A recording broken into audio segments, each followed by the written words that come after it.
Hello. Hope you had a nice lunch.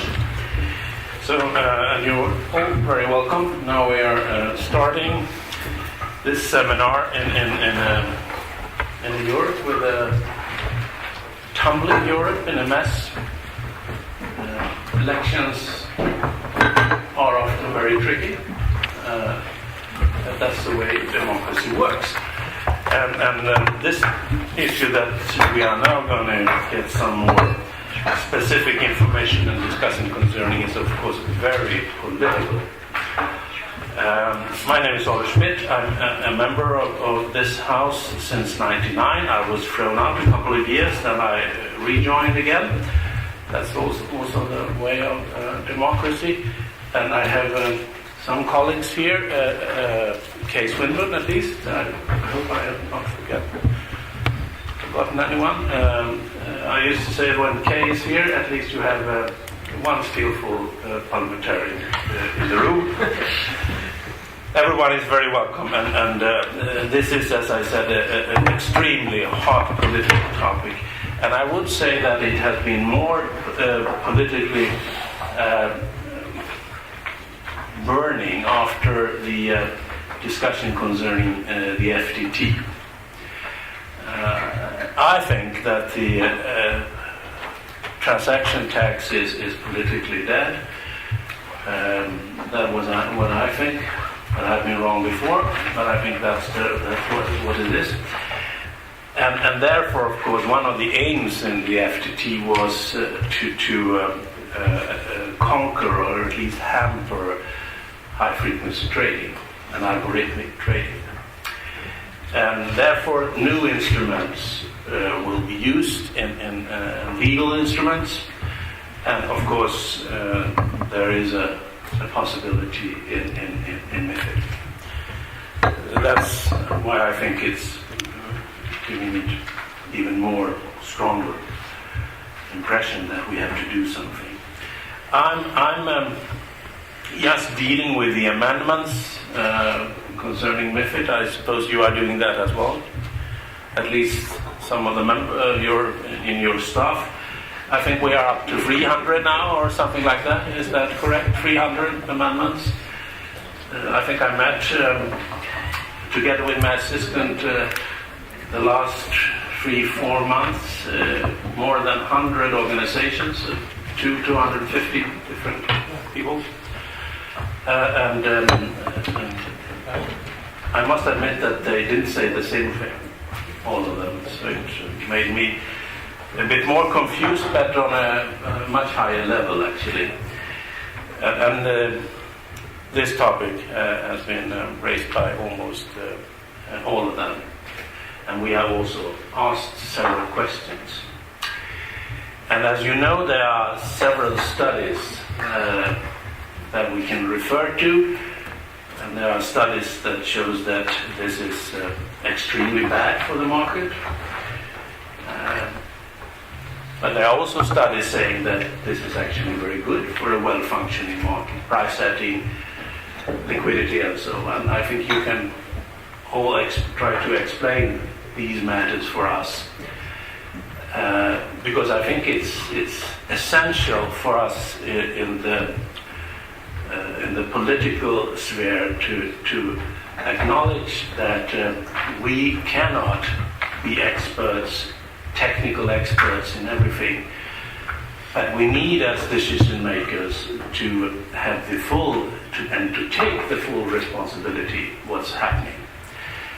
And I met several of you in other circumstances, and it might not come as a surprise to you that actually I think that the pendulum of regulation, legislation is currently going too far, that I'm in the minority.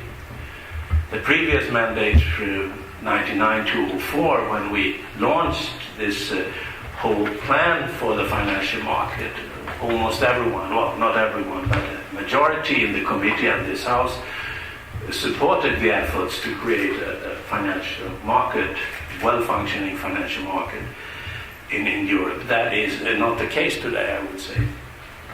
But perhaps perhaps there is a bit of a swing back of this pendulum at the moment, because at least from my point of view, we should not create legislation that actually could be counterproductive for the market and hamper the growth that we so desperately need. But at the moment, I would say it has been a bit difficult.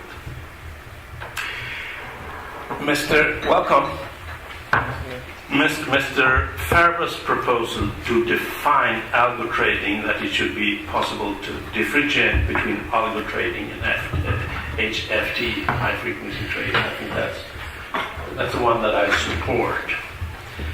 I think Marcus Ferber is doing a very good job in trying to balance in more general terms the Commission's proposals.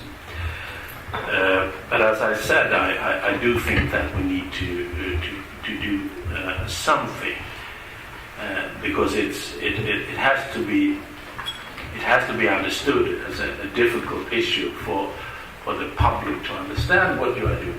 And as I said, when I meet experts, some of them say it doesn't matter at all. It's just a modern version of spinning Jenny. It's a technique. You're running a bit faster, that's all. So what's the problem? And the other side is saying that what you're doing is creating problems for the market, and it's also a part of the speculation in the market. I do think that some of these issues has to be reflected. And I think that the stock exchanges also have realized this, and they are on a more self-regulated base efforts done. That is perhaps not so well known, but I think that's a very good first step, and it shows that self-regulation and sort of answering the proposals and the demands of a well-functioning market and the public support is also, of course, extremely important. And I reckon that you will say here that the public support and the understanding of how the market is functioning is also vitally important for you in the work that you are doing. So it's not only one-sided. And I think perhaps in more general terms that the lack of trust in the financial market and in banking, more general, is perhaps the worst damage. Was the Lehman crash actually, the whole financial crisis caused, because you can earn trust.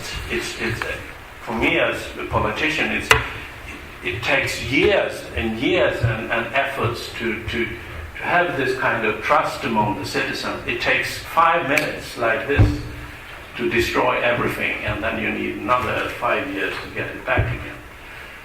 And therefore, of course, I think this balanced approach that we are reckoning, we are understanding what's the concern from industry, from the member states, the citizens, the market,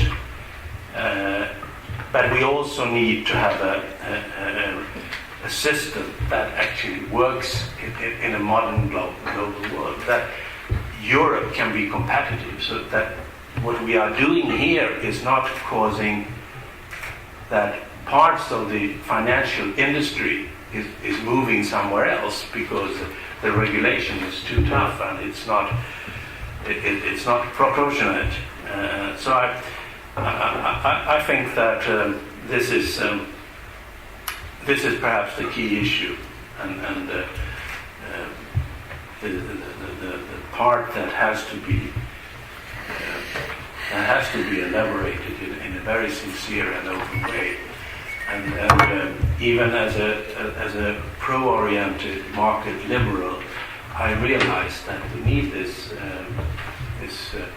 more balanced approach in these days, because that is also giving the possibility for the market to gain trust again.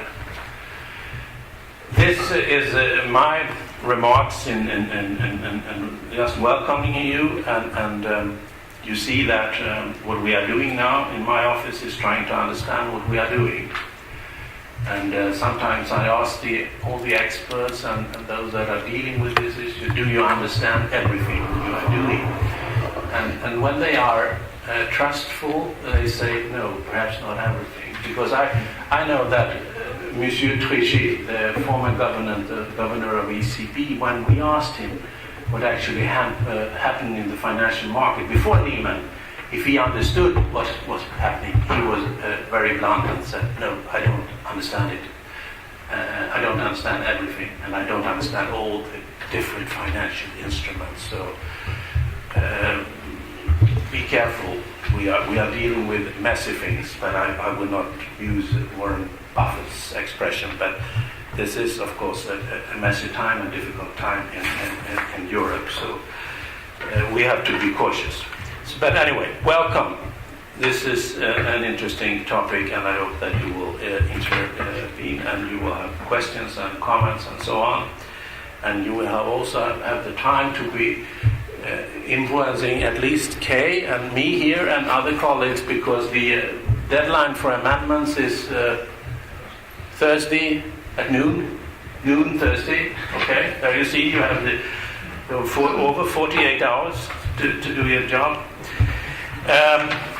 You have the not the timetable, but the program, and the points that were supposed to be discussed is what is algorithmic trading, how does it work, an easy one. Distinction between algorithmic and high frequency trading, even more easy. How can we provide proper safeguards around these new technologies while preserving their benefits? MiFID license for algorithmic traders, the market-making provision in the MiFID II proposal. Should algorithmic traders be obliged to keep their trading strategy in continuous operation and provide liquidity on a regular basis? And we will start with Antonio Reyes, member of FOA and global head of electronic execution product. And you are most welcome. And you have,